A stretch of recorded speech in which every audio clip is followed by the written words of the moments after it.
Well, guys, here is part 4, which is what I like to call the main event.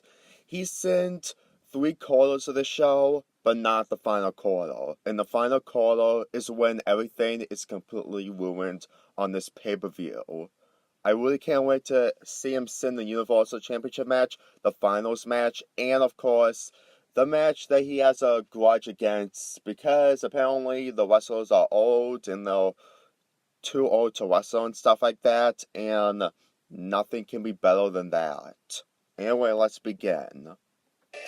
How in the ever-loving fuck is an event so sinful that it requires a 4th fucking video? I'm starting to regret ever taking this job as the Wrestling Sins guy now. But after nearly 400 episodes, I can't go anywhere right now. As much as I'd like to, I have an empire to entertain. Oh well, here we go. One more time. 1 year, 360 days. 360 days is not 1 year, Michael. That would be 365 days. 366 if it was on the leap year. The wolf came knocking at the door. Really? We just had to make a Three Little Pigs reference to this feud? My forehead is literally raw red from all the times I smacked it when I faced him. Samoa Joe's, oh well, I lost, now where's my paycheck? Baron Corbin's, I can't wait to become the most despised employee in WWE history face. Baron, put it back. You know that the title doesn't belong to you. Put it back right now and be a good boy. Good lord, what the hell happened to Brock Lesnar's muscle? He's gaining a lot of fat. I guess that's what happens when you're spending a majority of your days lazing around on the couch. Will not be for the faint of heart. Oh my god, how many times has somebody stated that a match with Brock Lesnar is not going to be for the faint of heart? That's kind of obvious at this point. One of the most celebrated athletes. And by celebrated, I mean most hated because literally nobody wants him around anymore. At this point, I'd rather see a fight between those boys arguing in the crowd and shoving each other than a match involving Brock Lesnar. An incredible reign. Michael Cole deserves 5 sins for even thinking that Brock Lesnar's 504-day title reign was incredible. Although the only thing incredible about it was how he managed to get away with being absent for over 475 of those 504 days. I felt the wrath of that man. And I'm still amazed that Michael Cole landed perfectly from the F5 compared to many others who landed from it. Roman's eyes have not. Roman's eyes? Corey, Roman Reigns is not here anymore. Why else are we making a big deal about crowning a brand new Universal Champion tonight? Like a T-Rex versus a great white shark. Kind of a dumb comparison if you ask me.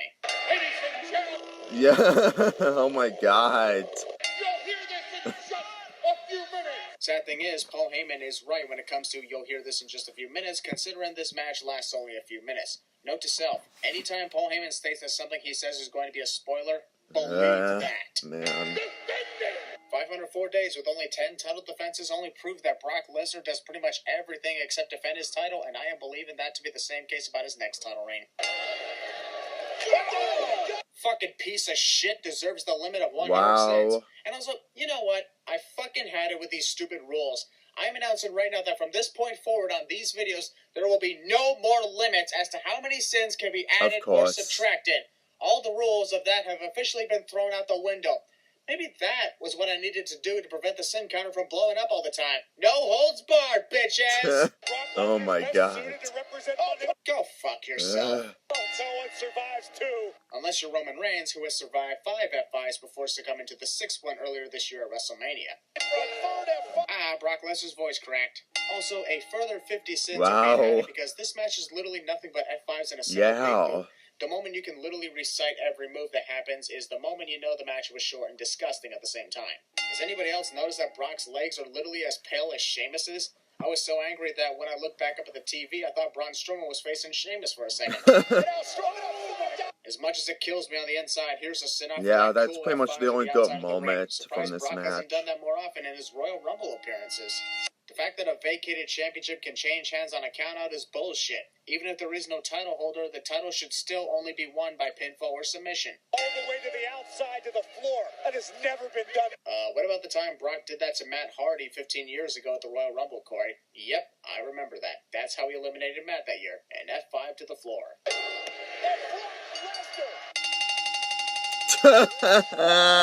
Oh my god. That pathetic douchebag isn't representing shit, Michael. Stop lying to us. But you have no choice but to accept it. Never, never, never, never, never, never, never, never, never, never. I will never accept Brock's Universal title victory, knowing full well he's just going to abduct it once again. Hell, I bet none of my optimistic empire will accept this. It's also a spit into the face of everything Roman Reigns stood for.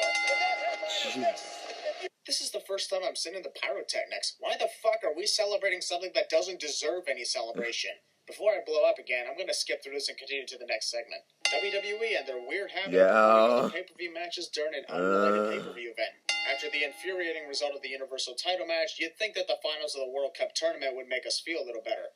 Oh, how the nightmare has only begun. Shane McMahon! Okay, from this point forward, if any person in authority power comes out to the ring for an upcoming match, don't ever trust what they're going to do. He's not going to have a show to go to. Shane McMahon put in the ruling that if any wrestler from SmackDown lost this World Cup, they'd be fired. First of all, that's really pathetic if you think about it. Also, since Shane entered himself into the match taking the Miz's place, if he had lost, would he fire himself? That would actually have been hilarious to see. Yeah. Now we got Shane and Baron arguing. No doubt beginning the hype to Survivor Series. But I am too fucking pissed off at Baron to give a shit. And I'm about to be pissed off at Shane, too. Who would have thought that authority figures would ruin this otherwise decent show? It was decent, and then authority figures ruined everything. Of course. Look at my goddamn sin counter, and there's your proof. Previously on, I thought it was going to be like a million, also, but it's a nearly 2 minutes billion. of looking at flashbacks of the You Miz's pulled Donald matches Trump, and which Dolph was Ziggler's great. matches. To be totally honest. If the reason why Dolph's record-scratching sound effect is to cut off the entrance music for his opponents, then how come it took literally forever for that to happen the previous 2 times? You said that Miz has nothing to worry about. I'm unbiased. Ha, you're funny, Corey. You expect any of us to believe that junk?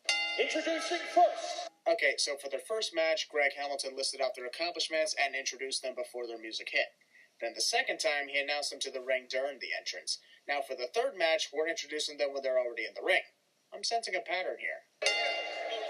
The referee demands that Drew McIntyre be ejected from ringside now, but the other referees didn't do shit about it the first 2 times Dolph competed tonight. Sure, this is totally not suspicious. Dolph Ziggler on an even. Pre-match assault, also attacking from behind. Although it's the first time I've seen a villain attacking another villain from behind. I'm pretty sure it's happened before, but I'm too exhausted to say anything about it. The referee still hasn't called for the bell to begin the matchup. The more I hear the commentator stating the obvious, the more I want to kick this event right in its crown jewels. Yeah, I heard what I said. I bet the Miz regrets ever attacking Dolph in the first place. Also, come on, Miz. Can't you go through one big match without attacking someone from behind? In some ways, this is your fault. Oh no, the Miz is injured, possibly tore up his knee, and he needs help. Hey, by the way, Crown Jewel is the #1 trend worldwide, so fuck you too, injuries.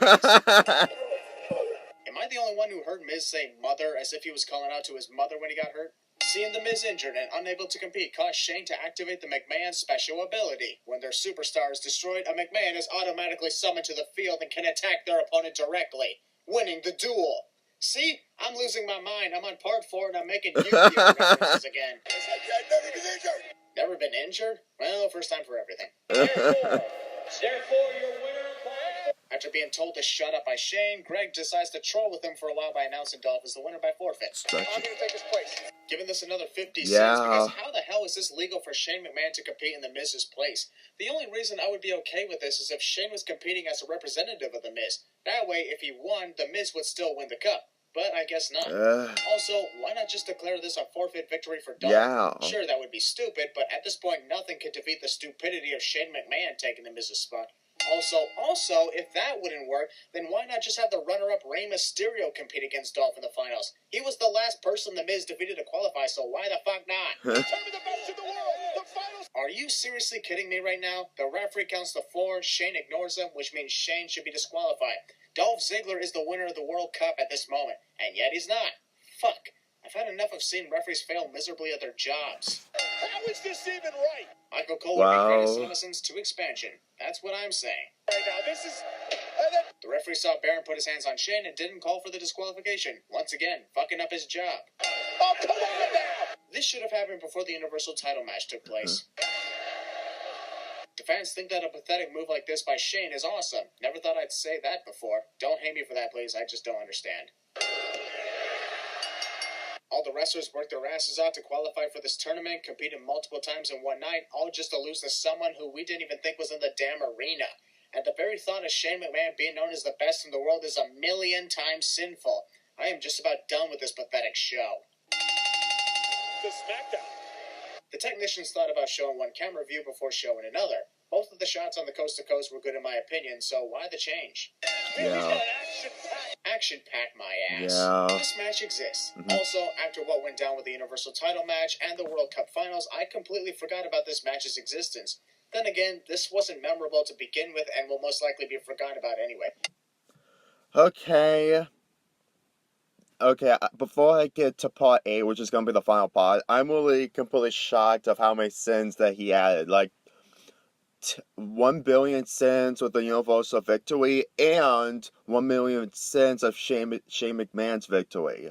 At first, I thought there was going to be an angry rant, but at this point, we all know that the Universal Championship run from Brock Lesnar is terrible, and obviously the World Cup main event, which was the finals match, was by far one of the worst moments I've ever seen from the show.